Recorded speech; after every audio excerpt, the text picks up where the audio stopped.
படையப்பாங்கிற டைட்டிலே நமக்கு ரொம்ப ஒரு அந்நியமாக தெரியுது. ரொம்ப உண்மையை சொல்ல போனால் அது தமிழ் வார்த்தையே கிடையாது. ரஜினி கர்நாடகாவை சேர்ந்ததுனால ஏதோ கன்னடத்தில் ஒரு பிரபலமான அது ஒரு பேர் தான். அதை தான் அந்த படத்துக்கு அவர் வச்சார். நானும் பல வருஷமா கேட்டே இருக்கணுங்க. இந்த பாம்பத்துக்குள்ள கைவிட்ட கடிச்சிடாதுங்களாக்கு.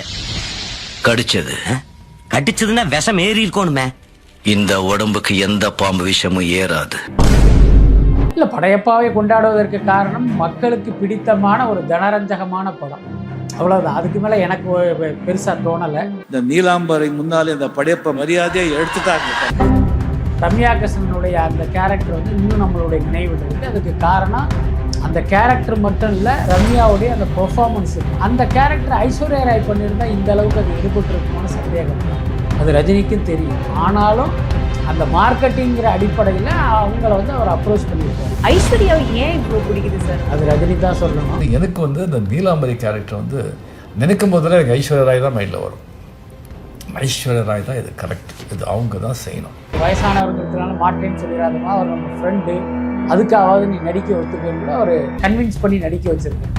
அவர் பண்ணுறேன்னு சொல்ல மாட்டாங்க, பிஸியாக இருக்காங்க, அங்கே பார்க்குறாங்க. அதுக்கப்புறம் அவங்களுடைய சினிமா இண்டஸ்ட்ரியில் ட்ரை பண்ணி கிடைக்காம, அதுக்கப்புறம் அவங்க ரிலேட்டிவ்ஸ் எல்லாம் பிடிச்சி நம்ம ட்ரை பண்ணோம். அதனால இப்போ நல்லா இருக்குது, நான் பண்ணுறேன் அப்படின்னு சொல்லியிருந்தா ஈவன் 1 year 2 years வெயிட் பண்ணுறது கூட எனக்கு ப்ராப்ளமே கிடையாது. ரஜினிகாந்த் நமக்கு அழைப்பு விடுத்து 6 மாசமா அவர் காத்திருக்காருன்னு தெரிஞ்சும் அந்த படத்தை அவங்க ஏற்கலை அப்படின்னா என்ன அர்த்தம் அப்படின்னா, இந்த கேரக்டரை நம்ம பண்ணுறது வேஸ்ட்டு, இது ஒரு நெகட்டிவ் கேரக்டர், இதுல நமக்கு ஒண்ணு இல்லை.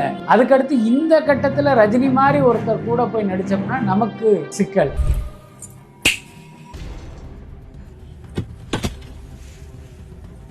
ஐஸ்வர்யா ராய் மறுத்த பிறகு வேற சில நடிகைகள்லாம் பார்த்ததா அவரே சொல்லியிருக்காரு. இஷ்டம் இல்லைன்னு சொன்னால் நம்ம எதுக்கு ஒன்று விட்டுருங்க. வேறு யாரும் சொல்லி வரும்போது ஸ்ரீதேவியன் சொல்கிறாங்க, மீனான்னு சொல்கிறாங்க, மாதுரி தீட்சித்னு சொல்கிறாங்க. ரம்யா கிருஷ்ணன் ரொம்ப ஒல்லியாக இருந்தாங்க, அப்புறம் அவங்க கொஞ்சம் பூசண மாதிரி வரணும்னு சொன்னதா ரஜினி சொன்னதா நீங்கள் சொல்கிறீங்க. பட் அது எங்கே சொல்லியிருக்காங்கன்னு எனக்கு தெரியல. ஐஸ்வர்யா ராய் ரம்யா கிருஷ்ணனோட ஒல்லி. அப்போ ஒரு ஒட்டடை குச்சி மாதிரி இருக்க ஐஸ்வர்யா ராயை தேடி போன நீங்கள் ஒல்லியாக இருக்கிற ரம்யா கிருஷ்ணனை மட்டும் எதுக்கு நீங்கள் சடை போடணும்னு சொல்லணும். பல ஹீரோயின்கள் அந்த படத்தில் நடிக்க மறுத்தது இருக்கு. இன்ஃபேக்ட் ஐஸ்வர்யா ராய் உட்பட. எனக்கு என்ன தோணுது அப்படின்னா, அந்த கதாபாத்திரத்தை பார்த்தீங்கன்னாலே அது ஒரு ஜெயலலிதா மாதிரி உங்களுக்கு ஒரு தோற்றம். ஸோ ஜெயலலிதாவுக்கும் ரஜினிகாந்துக்கும் இருக்கிற அந்த பர்சனல் பஞ்சாயத்தை படையப்பா படத்தில் இவர் தீர்த்துக்கிட்டார். அதுதான் உண்மையும் கூட. அப்போ ஜெயலலிதா ஆட்சியில் இருக்கும் போதே நம்ம ஜெயலலிதா மாதிரி ஒரு கேரக்டரில் நடித்தா நம்ம நிலைமை என்னாகும் அப்படின்னு பல பேர் பின்வாங்கியிருக்காங்கன்னு நினைக்கிறேன். கண்ணு அந்த மாதிரி ஒரு பவர்ஃபுல்லாக இருக்குது சார். நீங்கள் நினைக்கிற மாதிரி சூப்பராக இருக்கும். கொஞ்சம் வெயிட் போடணும், ஒரு 2 kg 3 kg வெயிட் போட்டால் இல்லை, சூப்பராக இருக்கும். இளையராஜா இவரை பல சந்தர்ப்பங்கள் அவமானப்படுத்தினாலும் இவர் அவரை சாமி சாமி அப்படின்னு கொண்டாடிட்டு இருக்கிற ஒருத்தர் தான். எம்ஜிஆர் டிவி சினிமா 360 நேயர்கள் அனைவருக்கும் வணக்கம். நான் சுகன்யா உங்களோட இணையிறது. இன்னைக்கு நம்மளுடைய கான்வர்சேஷன்ல இணையறாங்க பிஸ்மி சார். வெல்கம் பண்ணிடலாம். Welcome to the show sir. வணக்கம். ரொம்ப நாள் ஆச்சு, எப்படி சார் இருக்கீங்க? நல்லா இருக்கு. ஓகே சார், ரொம்ப வருஷம் கழிச்சு படையப்பா ரீரிலீஸ். ரஜினி பல சுவாரஸ்ய தகவலை பகிர்ந்துட்டு வராரு. படையப்பா அப்போ ரிலீஸ் ஆகும்போது என்ன மாதிரியான ஒரு பரபரப்பு இருந்துச்சு? இப்போ இருக்கிற அளவுக்கே அப்பவும் ஒரு கிரேஸ் இருந்துச்சா சார்? ஆமாம், அன்றைக்கு பார்த்தீங்கன்னா இன்னைக்கு இருந்ததை விட ஒரு பெரிய பரபரப்பு இருந்ததாக தான் சொல்லணும். ஏன்னா இன்னைக்கு இருந்த சமூக ஊடகங்கள்லாம் அன்னைக்கு கிடையாது. அன்னைக்கு படம் ரிலீஸ் அப்படிங்கிறது பத்திரிக்கையில் ஒரு விளம்பரம் வரும், அல்லது டிவி ரேடியோவில் விளம்பரம் வரும். அதை வச்சு தான் மக்கள்கிட்ட போய் சேரும். முக்கியமாக ரஜினி படம் அப்படிங்கும்போது அவருடைய ஒவ்வொரு படம் வரும்போதே அவருடைய ரசிகர்களுக்கு அது ஒரு பெரிய திருவிழா தான். கிட்டத்தட்ட அந்த கொண்டாட்ட மனநிலைங்கிறது அவங்களுக்கு ஒரு மாதத்துக்கு முன்னாலேயே மைண்டில் ஏறிடும். படையப்பா படத்தை பொறுத்த வரைக்கும் பார்த்திங்கன்னா, இப்போ ரஜினி அந்த படத்தை அறிவிக்கும் போது இப்போ நம்மை போன்றவர்களுக்கும் சரி பொதுமக்களுக்கும் கூட அந்த கருத்து இருந்திருப்பதற்கு வாய்ப்பு இருக்குது. அந்த படையப்பாங்கிற டைட்டிலே நமக்கு ரொம்ப ஒரு அந்நியமாக தெரிஞ்சுது. ரொம்ப உண்மையை சொல்லப்போனால் அது தமிழ் வார்த்தையே கிடையாது. அவர் ரஜினி கர்நாடகாவை சேர்ந்தவருங்கிறதுனால ஏதோ கன்னடத்தில் ஒரு பிரபலமான அது ஒரு பேர் தான். அதை தான் அந்த படத்துக்கு அவர் வச்சார். ஸோ எதனால் சொல்ல வரேன்னா, முதல்ல அந்த டைட்டிலை கேட்கும்போது பலருக்கும் அது ஒட்டவே இல்லை. ஆனால் படம் வந்த பிறகு அந்த படத்தை பார்த்து மக்கள் ரசித்து கொண்டாடி ஒரு கட்டத்தில் பார்த்திங்கன்னா படையப்பாங்கிற அந்த டைட்டிலே ஒரு பிராண்டாக மாறிடுச்சு. ஓகே சார், இப்போ ரஜினி சார் தொடர்ந்து எல்லாத்துக்குமே தெரியும் அவங்களுக்கு ஐஸ்வர்யா ராய்னா ரொம்ப பிடிக்கும் அப்படின்னு. அது பல மேடைகளில் அவர் சொல்லியிருக்காரு. ஐஸ்வர்யாவை ஏன் இவ்வளோ பிடிக்குது சார்? அது ரஜினி தான் சொல்லணும். பட் அதே நேரம் அவருடைய ஸ்ட்ராட்டஜி என்ன அப்படின்னா, ரஜினியோடைய நீங்கள் கரியர் கிராஃப் அப்படி பார்த்தீங்கன்னாலே தெரியும். அவர் பல வருஷம் இருந்தாலும் அவரோட பார்த்தீங்கன்னா அன்றைய தேதியில் யாரெல்லாம் வந்து ஒரு சேலபிள் ஆர்டிஸ்ட் டெக்னீஷியனா அவங்கள வந்து உள்ளே கொண்டு வந்திருப்பார். புரியுதா இல்லையா? ஒரு எளிய உதாரணம் பார்த்தீங்கன்னா, இவர் இளையராஜாவுடைய நண்பர், இளையராஜாவை மதிக்கிறவர். இளையராஜா இவரை பல சந்தர்ப்பங்கள் அவமானப்படுத்தினாலும் இவர் அவரை சாமி சாமி அப்படின்னு கொண்டாடிட்டு இருக்கிற ஒருத்தர் தான் ரஜினி. அந்த அளவுக்கு இளையராஜா மேலே அவருக்கு வந்து அவ்வளோ பிரியம், மரியாதை எல்லாமே. ஆனால் ஒரு கட்டத்தில் இளையராஜாவுடைய மார்க்கெட்டு டவுன் ஆகி ஏஆர் ரஹ்மான் ஒருத்தர் அப்படியே வந்த உடனே இவர் என்ன பண்ணுறாருன்னா, டப்புன்னு ஏஆர் ரஹ்மானோட அசோசியேட் ஆகி தன்னுடைய படங்கள் எல்லாத்துக்கும் ஏஆர் ரஹ்மான் தான் இசை அப்படிங்கிற மாதிரி போயிட்டார். அதே மாதிரி அந்த காலகட்டத்தில் பார்த்திங்கன்னா சங்கர்னு ஒரு புது இயக்குனர் அப்படி வர்றாரு, வந்து பல வெற்றி படங்களை கொடுக்குறாரு. அப்படிங்கும்போது டப்புன்னு அவருடைய இயக்கத்தில் தொடர்ந்து நடித்தது. அதே மாதிரி கேஎஸ் ரவிக்குமார்னு ஒருத்தர், அவர் பார்த்திங்கன்னா விக்ரமனுடைய அசோசியேட்டாக இருந்து சின்ன சின்ன படங்களை இயக்கிக்கிட்டு இருக்காரு. ஆனால் ஒவ்வொரு படமே கமர்ஷியலாக ஜெயிக்குதுன்னு தெரிஞ்ச உடனே அவரை உடனே இயக்குனராக அவர் ஆக்குனது. இந்த மாதிரி ஒவ்வொரு காலகட்டத்திலையுமே என்ன பண்ணுவார் அப்படின்னா, அன்னைக்கு யார் வெற்றியாளர்களோ அவங்கள வந்து இவர் சேர்த்துக்குவார். ஸோ அந்த மாதிரி அன்னைக்கு ஐஸ்வர்யா ராய் உலக அழகி பட்டம் பெற்று அதுக்கப்புறம் அவங்க சினிமாவுக்கு வந்ததுனால ஐஸ்வர்யா ராய்க்கு பார்த்தீங்கன்னா ஒரு பெரிய கிரேஸ் இருந்தது. அப்போ ரஜினி என்ன பிளான் பண்ணியிருப்பார், இப்போ இவங்கள நமக்கு ஜோடியாக போட்டால் அந்த படத்துக்கு வந்து ஈஸியாக மார்க்கெட்டிங் பண்ணிடலாம், ஒரு பெரிய அளவில் பிஸ்னஸ் பண்ணலாங்கிற அந்த அடிப்படையில் தான் அவர் வந்து அவங்கள அப்ரோச் பண்ணியிருப்பாரு. பல திரைப்படங்கள் அப்ரோச் பண்ணி கடைசியில வந்து இந்த எந்திரன் படத்துல தான் அவருடைய ஆசை நிறைவேறுச்சு இல்லையா?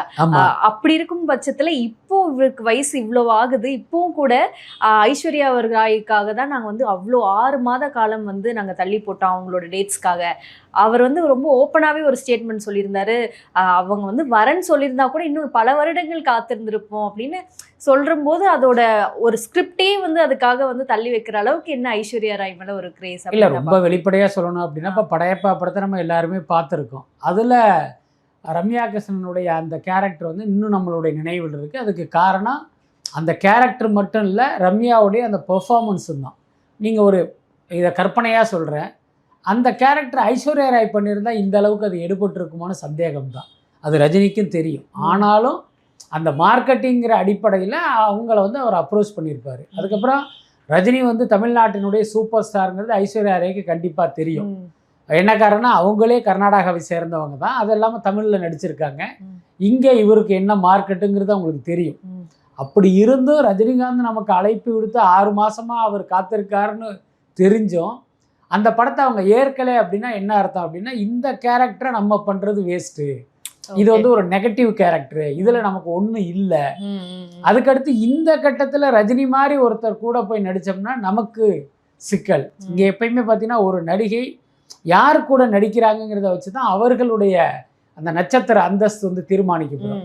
நீங்கள் எடுத்தவனே இந்த மாதிரி போனீங்க அப்படின்னா அது சிக்கல்னு கூட நினச்சி அவங்க வந்து அதை அவாய்ட் பண்ணியிருக்கலாம்னு நினைக்கிறேன். அதுக்கப்புறம் நீங்கள் சொன்ன மாதிரி பல வருடங்கள் கழித்து ஐஸ்வர்யா ராய் கூட நடிக்கிற வாய்ப்பு வந்து ரஜினிக்கு வந்தது. அப்படிங்கிறதோட அர்த்தம் என்னன்னா, அந்த காலகட்டத்தில் அவங்க அமிதாப் விட்டு மருமகளாக மாறிட்டாங்க.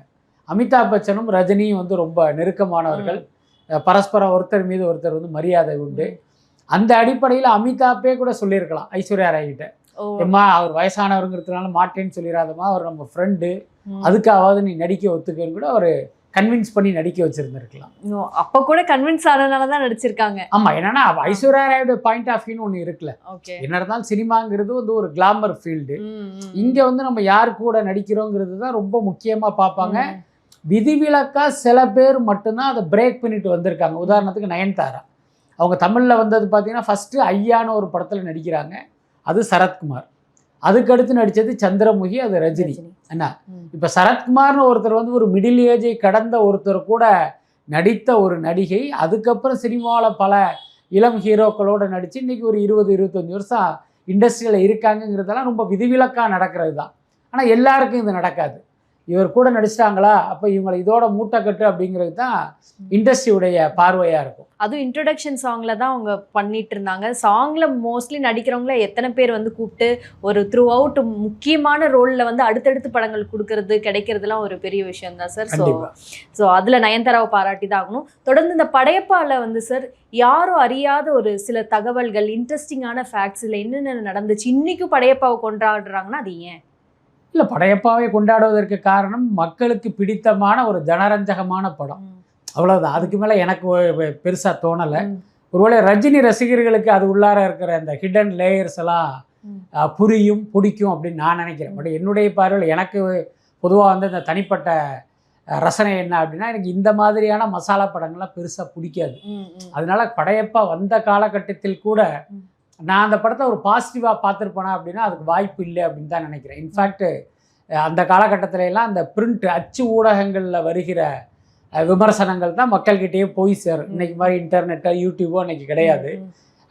நான் வந்து ஒரு பரபரப்பான ஒரு பத்திரிகையாளராக இருந்த காலகட்டத்தில் கிட்டத்தட்ட ஒரு அரை டஜன் பத்திரிகைகளில் சினிமா விமர்சனமே எழுதிக்கிட்டு இருந்தேன். நம்ம பேரில் எழுத மாட்டோம், நார்மலாக எழுதுவோம். அநேகமாக அந்த காலகட்டத்தில் படையப்பாவுக்கு நான் ஒரு நெகட்டிவான ரிவ்யூவை தான் எழுதியிருப்பேன்னு நான் நினைக்கிறேன். என்ன காரணம்னா, தனிப்பட்ட முறையில் எனக்கு இந்த மாதிரி மசாலா படம் பிடிக்காது. பட் அதே நேரம் ரசிகர்கள் வந்து அந்த படத்தை வந்து பயங்கரமாக கொண்டாடுனாங்க, என்ஜாய் பண்ணாங்க. அதை நம்ம கண்கூடாக பார்த்துருக்கோம். ஓகே சார், இதில் இருக்கக்கூடிய கேரக்டரைசேஷன் பார்ப்போம் சார். இதில் வந்து ரம்யா கிருஷ்ணன் வந்து ஈக்குவலான character to super star. So அப்படி இருக்கும்போது சூப்பர் ஸ்டாருக்கு ஈக்குவலாக ஒரு லேடி இறங்குறாங்க அப்படின்னா அதுக்கு ஒரு தனி கட்ஸ் வேணும். ஸோ அந்தளவுக்கு வந்து அவங்களோட கேரக்டரைசேஷன் வந்து எலாபரேட் பண்ணி அவங்ககிட்ட கன்வின்ஸ் பண்ணியிருந்தா தான் இது நடந்திருக்கும். ஸோ ஃபஸ்ட்டு டெஸ்டிங்கில் வந்துட்டு ரஜினி சார் சொன்னதும் அதுதான். ஃபஸ்ட்டு ஒல்லியாக இருந்தாங்க ரம்யா, அதுக்கப்புறம் செட் ஆகல, அப்புறம் மறுபடியும் கொஞ்சம் வெயிட்லாம் போட்டு அதுக்கப்புறம் தான் வந்து அவங்கள டெஸ்ட் பண்ணி எடுத்தோம், கிராஸ் பண்ணி எடுத்தோம்னாங்க. ஆனால் அந்த லுக்கு தான் சார் ஃபஸ்ட்டும் ரஜினி சாருக்கு அட்ராக்ட் ஆச்சு. அதுக்கப்புறம் நீங்கள் ஆக்டிங்கை பார்த்துக்கோங்க அப்படிங்கிற மாதிரி சொன்னதாக தான் நாங்கள் கேள்விப்பட்டோம். ஸோ அப்படி இருக்கும்போது இந்த கேரக்டர், ஏன்னா சூப்பர் ஸ்டாருக்கு அகெயின்ஸ்டாக வந்து, ஏன்னா அப்போல்லாம் அந்த தேட்டர்கள் எல்லாத்தையும் கிழிச்சிட்டு அந்த மாதிரிலாம் பண்ணுறது உண்டு. ஸோ அவங்களுக்கு அப்போ வந்து இந்த ஒரு அதாவது அங்கே வந்து தெலுங்கு கன்னடத்தில் தான் அவங்க நல்ல ஒரு ஹீரோயின், தமிழில் வந்து ஃப்ரெஷ் தான். ஸோ அதை அகெயின்ஸ்ட் பண்ணி நடிக்கணுங்கிற ஒரு கட்ஸ் எப்படி ரம்யாவுக்கு வந்திருக்கும்னு நினைக்கிறீங்க? அதாவது இப்போ ரஜினியோடைய ஸ்டேட்மெண்ட் படி பார்த்தீங்கன்னா, இந்த கேரக்டருக்கு ஐஸ்வர்யா ராய் மறுத்த பிறகு வேறு சில நடிகைகள்லாம் பார்த்ததா அவரே சொல்லியிருக்காரு. மாதுரி தீட்சித் உட்பட சில பேரை பார்த்தாங்க. பட் அவங்கக்கிட்ட ஃபேஸில் பார்த்தீங்கன்னா இந்த மாதிரியான அந்த ஒரு வில்லனிக்கு இது இல்லை. அவங்க பார்த்தீங்கன்னா ரொம்ப ப்ளசண்ட்டாக இருக்காங்க. அதனால இந்த கேரக்டருக்கு அவங்க சரிபட மாட்டாங்க அப்படின்னு தான் கடைசியாக ரம்யா கிருஷ்ணனை கமிட் பண்ணதாக ரஜினியே சொல்லியிருக்காரு. அதுக்கப்புறம் நீங்கள் சொன்ன மாதிரி நாங்கள் போய் பார்க்கும்போது ரம்யா கிருஷ்ணன் ரொம்ப ஒல்லியாக இருந்தாங்க. அப்புறம் அவங்க கொஞ்சம் பூசண மாதிரி வரணும்னு சொன்னதா ரஜினி சொன்னதா நீங்கள் சொல்கிறீங்க. பட் அது எங்கே சொல்லியிருக்காருன்னு எனக்கு தெரியல. ரஜினி சொன்னாரானே எனக்கு தெரியல. என்ன காரணம் சொல்லியிருக்காரு அப்படின்னா, அது வந்து ஒரு பொய்யான அல்லது ஒரு போலியான செய்தியாக தான் நான் பார்க்குறேன். என்னென்னா, அந்த கேரக்டருக்கு ஒரு ஐஸ்வர்யா ராயை தான் தேடி போனாங்க. ஐஸ்வர்யா ராய் வந்து ரம்யா கிருஷ்ணனோட ஒல்லி. அப்போ ஒரு ஒட்டடை குச்சி மாதிரி இருக்க ஐஸ்வர்யா ராயை தேடி போன நீங்கள் ஒல்லியாக இருக்கிற ரம்யா கிருஷ்ணனை மட்டும் எதுக்கு நீங்கள் சதை போடணும்னு சொல்லணும்? உங்களுக்கு அந்த கேரக்டருக்கு இப்படி இருக்கணுங்கிறது முக்கியமா, என்ன இல்லை ஐஸ்வர்யா ராய் மாதிரி யார் வந்தாலும் ஓகேங்கிறது முக்கியமா? அப்போ ரஜினி சொன்னதே பார்த்தீங்கன்னா சும்மா ஒரு பரபரப்புக்காக சொல்லியிருப்பாரு, அல்லது அது வந்து கொஞ்சம் மிகைப்படுத்தி சொல்லியிருப்பாரு அப்படின்னு தான் நான் நினைக்கிறேன். நீங்கள் சொன்ன மாதிரி அந்த காலகட்டத்தில் ரம்யா கிருஷ்ணனுக்கு தமிழில் வந்து மார்க்கெட்டே கிடையாது. அதுதான் உண்மை. இவங்க வந்து வெள்ளை மனசுங்கிற ஒரு படத்தில் தான் அறிமுகமானாங்க ரம்யா கிருஷ்ணன். அந்த படத்தில் அவருக்கு ஜோடி யார் தெரியுமா? ஒய்ஜி மகேந்திரன் தான் ஹீரோ. ஸோ அந்த படம் வந்து அட்டர் ஃப்ளாப்பு. பொதுவாகவே பார்த்தீங்கன்னா அந்த முதல் படம் ஃப்ளாப் ஆச்சு அப்படின்னா அந்த ஹீரோயின் வந்து அடுத்தடுத்து இங்கே முன்னேற முடியாது. அந்த மாதிரி ரம்யா கிருஷ்ணனுக்கு தமிழில் வந்து மார்க்கெட்டே இல்லை. அதுக்கப்புறம் என்ன பண்ணி இத்தனைக்கும் அவங்க துக்ளக் ஷோவுடைய சகோதரி மகள். ஸோ அந்த பின்னணி இருந்தும் தமிழில் வந்து அவங்க கிளிக் ஆகலை. வெயிட் பண்ணி பார்த்து கடைசியில் ஒரு கட்டத்தில் பார்த்தீங்கன்னா கவுண்டமணிக்கு ஜோடியாக நடிக்கிற நிலைமையெல்லாம் அவங்களுக்கு ஏற்பட்டது. அதுக்கப்புறம் தான் சரி ஓகே தமிழில் இனிமேல் வேலைக்கு ஆகாது அப்படின்ட்டு தெலுங்குக்கு போய் அங்கே நிறைய படங்கள் நடித்து அங்கே அவங்களுக்கு ஒரு பெரிய மார்க்கெட் வந்து பயங்கர பிஸி ஹீரோயினாக மாறிட்டாங்க. அப்புறம் இடையில தமிழில் 1-2 படம் நடிப்பாங்க. அந்த முதல் வசந்த மாதிரி சில படம்லாம் நடிச்சிருக்காங்க. ஆனால் தொடர்ந்து இவங்களுக்கு வாய்ப்பே வரலை. அந்த கட்டத்தில் தான் ரஜினி படத்தில் அவங்கள கூட்டிகிட்டு வர்றாங்க. அதுக்கடுத்து இந்த பல ஹீரோயின்கள் அந்த படத்தில் நடிக்க மறுத்ததற்கு, இன்ஃபேக்ட் ஐஸ்வர்யா ராய் உட்பட, எனக்கு என்ன தோணுது அப்படின்னா, அந்த கதாபாத்திரத்தை பார்த்தீங்கன்னாலே அது வந்து ஒரு ஜெயலலிதா மாதிரி உங்களுக்கு வந்து ஒரு தோற்றம் இருக்கும். ஸோ ஜெயலலிதாவுக்கும் ரஜினிகாந்துக்கும் இருக்கிற அந்த பர்சனல் பஞ்சாயத்தை படையப்பா படத்தில் வந்து இவர் தீர்த்துக்கிட்டார். அதுதான் உண்மையும் கூட. அப்போ ஜெயலலிதா ஆட்சியில் இருக்கும் போதே நம்ம ஜெயலலிதா மாதிரி ஒரு கேரக்டரில் நடித்தா நம்ம நிலைமை என்னாகும் அப்படின்னு பல பேர் பின்வாங்கியிருப்பாங்கன்னு நினைக்கிறேன். இவங்களுக்கு பார்த்தீங்கன்னா தமிழில் வந்து மார்க்கெட்டே இல்லை. அப்போ நம்ம தெலுங்கில் தான் நடிச்சுக்கிட்டு இருக்கோம், இத்தனைக்கும் நம்ம தமிழ்நாட்டை சேர்ந்தவங்க. அப்போ இந்த படத்தில் நடித்தா நமக்கு ஒரு மார்க்கெட் கிடைக்கும் அப்படிங்கிற அடிப்படையில் அந்த படத்தில் அவங்க நடிக்க ஒத்துக்கிட்டாங்கன்னு நினைக்கிறேன். Okay sir. So Ramya Krishnan பற்றி பார்த்தோம் சார். தொடர்ந்து இதில் சௌந்தர்யா நடிச்சிருப்பாங்க. சௌந்தர்யா அந்த காலத்தில் வந்து பார்த்தீங்கன்னா விஜயகாந்த் சார், அதுக்கப்புறம் ரஜினி சார் எல்லாத்துக்கும் வந்துட்டு ஒரு கனகச்சிதமாக பொருந்தக்கூடிய ஒரு ஆக்ட்ரஸ்னால் அவங்க வந்து சௌந்தர்யா தான். ஸோ சௌந்தர்யாவை காஸ்ட் பண்ண பின்னணி ஏதாவது தெரியுமா சார்? அதை சௌந்தர்யாவை பொறுத்த வரைக்கும் கன்னடத்திலும் தெலுங்கிலும் அவங்க வந்து ஒரு பிரபலமான ஹீரோயின். அது ரொம்ப முக்கியமான விஷயம். நீங்கள் சொன்ன மாதிரி சௌந்தர்யா பார்த்தீங்கன்னா ரொம்ப ஒரு ப்ளசண்ட்டான ஹீரோயின். ரொம்ப வெளிப்படையாக சொல்லணும்னா சௌந்தர்யா உயிரோடு இருந்திருந்தால் நயன்தாராவெல்லாம் இந்த அளவுக்கு வந்திருப்பாங்களானே ஒரு சந்தேகம் தான். ஸோ அந்த அளவுக்கு அவங்களுக்கு பார்த்தீங்கன்னா என்ன சார் இவ்வளோ வன்மம்லாம் கிடையாது சொல்கிறேன். ஏன்னா இப்படி ஒருத்தவங்க இல்லைங்க ஒரு வெற்றிடம் வரும்போது தான் இன்னொன்று வந்து அந்த இடத்த வந்து உங்களுக்கு ஃபில்லப் பண்ணும். புரியுதா இல்லையா? அந்த வெற்றிடம் ஏற்படாமல் அங்கே இன்னொருத்தர் இருக்கும்போது இன்னொரு ஆர்டிஸ்டுக்கு அவசியம் இருக்காது. அந்த அடிப்படையில் சொல்கிறேன். என்ன காரணம் அப்படின்னா சௌந்தர்யாவை இப்போ ஒன்றும் இல்லை, இப்போ சந்திரமுகி படத்துலேயே ஒருவேளை சௌந்தர்யா இருந்திருந்தா ரஜினி வந்து நயன்தாராக்கு பதிலாக சௌந்தர்யா கூட வாய்ப்பு கொடுத்திருப்பதற்கு வாய்ப்பு இருக்கு. அதுக்காக சொல்ல வரேன். ஸோ பார்த்தீங்கன்னா அப்படிப்பட்ட ஒரு ஹீரோயின். ஸோ இப்போ அவங்க வந்து துரதிர்ஷ்டவசமாக இறந்து போனாங்க. அந்த படத்தில் அவங்கள கொண்டு வந்ததுக்கு காரணம் என்ன அப்படின்னா ரஜினிக்கு வந்து அப்பயே ஒரு கணக்கு உண்டு. இப்போ நம்ம தமிழில் ஒரு படம் எடுத்தாலும் நமக்கு வந்து தெலுங்குல வந்து ஒரு மார்க்கெட் இருக்கு ரஜினிக்கு. அப்புறம் இவர் கர்நாடகாவை சேர்ந்தவருங்கிறதுனால கன்னடத்துலேயும் ரஜினிக்கு வந்து ஒரு பெரிய மார்க்கெட் இருக்கு. அப்போ ஏற்கனவே பார்த்தீங்கன்னா ரம்யா கிருஷ்ணனை உள்ளே கொண்டு வந்துட்டோம். அவங்களும் இந்த 2 லாங்குவேஜ்லேயும் பிரபலமான ஒரு நடிகை. சௌந்தர்யாவையும் கொண்டு வந்துட்டோம் அப்படின்னா இப்போ ஈஸியாகவே 3 படத்தில் 3 லாங்குவேஜ்லேயுமே இதை நீங்கள் ஒரு நேரடி படமாகவே கொண்டு போகலாம். இன்னும் சொல்லப்போனால் கன்னடத்தில் பார்த்தீங்கன்னா படையப்பாங்கிறது அவங்களுக்கு பரிச்சயமான டைட்டில். ஸோ இந்த கால்குலேஷனில் தான் அவங்கள கொண்டு வந்திருப்பாங்கன்னு நினைக்கிறேன். Okay sir. ஸோ படையப்பா பற்றி நிறைய சுவாரஸ்யமான விஷயங்கள் வந்து எங்கள் கூட பகிர்ந்துக்கிட்டீங்க சார். அது மட்டும் இல்லாமல் ரீரிலீஸ் ஆக போது இன்னுமே அந்த சுவாரஸ்யத்தில் தான் வந்து மக்கள் இருக்கிறாங்க அப்படின்னு நம்ம வந்து பார்க்க முடியுது. இன்னைக்கு நிகழ்ச்சியில் கலந்துக்கிட்டதுக்கு நன்றி சார். ரொம்ப நன்றி.